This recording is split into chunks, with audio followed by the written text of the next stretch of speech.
Hello നമസ്കാരം സുഹൃത്തുക്കളെ.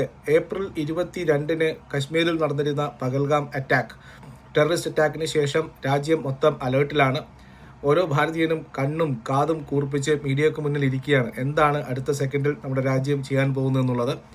So ഈ ഒരു 3 മിനിറ്റത്തെ ഷോർട്സ് വേറൊരു ആംഗിളിലാണ് ഞാൻ ചെയ്യാൻ പോകുന്നത്. അതായത് ജമ്മു കാശ്മീരിൻ്റെ വികസനത്തെ എങ്ങനെയാണ് ഈ ഒരു അറ്റാക്ക് പിറകോട്ടടിച്ചിരിക്കുന്നത് എന്നുള്ളതാണ്. ജമ്മു കാശ്മീരിൻ്റെ ഇൻവെസ്റ്റ്മെൻറ്റ് റൈസിന് എടുത്ത് നോക്കിക്കഴിഞ്ഞാൽ പ്രൈവറ്റ് ഇൻവെസ്റ്റ്മെൻറ്റിനെ, അതായത് പ്രൈവറ്റ് പാർട്ടികൾ അവിടെ ഇൻവെസ്റ്റ് ചെയ്യുന്നതിനെ ഒരുപാട് ബാധിക്കാൻ സാധ്യതയുണ്ട് ഈ ഒരു ടെററിസ്റ്റ് അറ്റാക്ക്. കാരണം ഒരു നല്ല രീതിയിലേക്ക് വരികയായിരുന്നു കശ്മീർ എന്ന് വേണം പറയാൻ. 2025 മാത്രം 31,644 കോടി രൂപയുടെ പ്രൊജക്റ്റുകളാണ് കശ്മീരിൽ മാത്രം പ്രഖ്യാപിച്ചിരിക്കുന്നത്. അതിൽ ഏകദേശം തൊട്ട് മുന്നത്തെ വർഷവുമായിട്ട് നോക്കുന്ന സമയത്ത് 328% വർധനവാണ് ഇൻവെസ്റ്റ്മെന്റിൽ ജമ്മു കാശ്മീരിൽ വന്നിരിക്കുന്നത്. കാശ്മീരിന്റെ മാറുന്ന മുഖമാണ് നമ്മൾ കണ്ടുകൊണ്ടിരിക്കുന്നതെന്നർത്ഥം.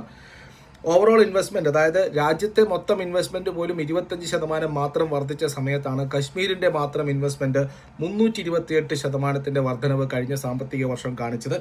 അത് മാത്രമല്ല, പ്രൈവറ്റ് ഇൻവെസ്റ്റേഴ്സും കശ്മീരിൽ ഇൻവെസ്റ്റ്മെന്റ് നടത്താൻ തയ്യാറായിരിക്കുന്നു എന്നുള്ളതാണ്. കാരണം 2015 മുതൽ 2021 വരെയുള്ള പ്രൈവറ്റ് ഇൻവെസ്റ്റ്മെന്റ് വെറും ടോട്ടൽ ഇൻവെസ്റ്റ്മെന്റിന്റെ 5% കുറവായിരുന്നു. ആ 21 വരെയുള്ള സമയം എടുക്കുന്ന സമയത്ത് 2 വർഷം മാത്രമാണ് മൊത്തം ഇൻവെസ്റ്റ്മെന്റിന്റെ 10% അധികം പ്രൈവറ്റ് ഇൻവെസ്റ്റ്മെന്റ് വന്നത്. കഴിഞ്ഞ 21 മുതൽ 22, 23, 24, 25 കഴിഞ്ഞ 4 വർഷത്തെ പ്രൈവറ്റ് ഇൻവെസ്റ്റ്മെന്റിന്റെ കണക്കെടുക്കുമ്പോൾ ഇപ്പോൾ കശ്മീരിൽ നടക്കുന്ന മൊത്തം ഇൻവെസ്റ്റ്മെന്റിന്റെ 42.2% പ്രൈവറ്റ് പാർട്ടികൾ നടത്തുന്ന ഇൻവെസ്റ്റ്മെന്റ് ആണ്. അതായത് പ്രൈവറ്റ് പാർട്ടികൾ കശ്മീരിൽ ഇൻവെസ്റ്റ് ചെയ്ത് തുടങ്ങിയിരിക്കുന്നു എന്നർത്ഥം. കൂടുതൽ പ്രൊജക്റ്റുകൾ വരുന്നു. അതായത് 2025 പ്രഖ്യാപിച്ച പ്രധാനപ്പെട്ട പ്രൊജക്റ്റുകൾ നോക്കുമ്പോൾ ഒന്ന് ശ്രീനഗർ ഡെവലപ്മെന്റ് അതോറിറ്റിയുടെ 15,000 കോടി രൂപയുടെ സാറ്റലൈറ്റ് ടൗൺഷിപ്പ് പ്രൊജക്റ്റാണ്.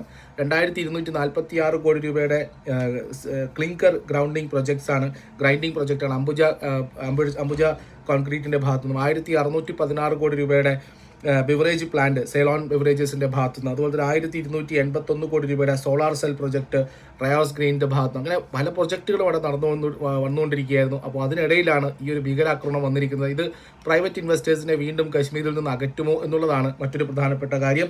മാത്രമല്ല, കഴിഞ്ഞ വർഷത്തെ കണക്കെടുക്കുമ്പോൾ നമ്മുടെ രാജ്യത്തെ പല സംസ്ഥാനങ്ങളിലായിട്ട് ഇൻവെസ്റ്റ്മെന്റ് വന്ന രീതി നോക്കുന്ന സമയത്ത് 17ാമത്തെ സ്റ്റേറ്റ് ആയിരുന്നു ഈ പറയുന്ന ജമ്മു കാശ്മീർ. 17ാമത്തെ സ്റ്റേറ്റ് ആണ് ഏറ്റവും കൂടുതൽ ഇൻവെസ്റ്റ്മെന്റ് വന്ന 17ാമത്തെ സ്റ്റേറ്റ്. 150ഓളം പ്രൊജക്റ്റുകളാണ് അവർ അനൗൺസ് ചെയ്തത്.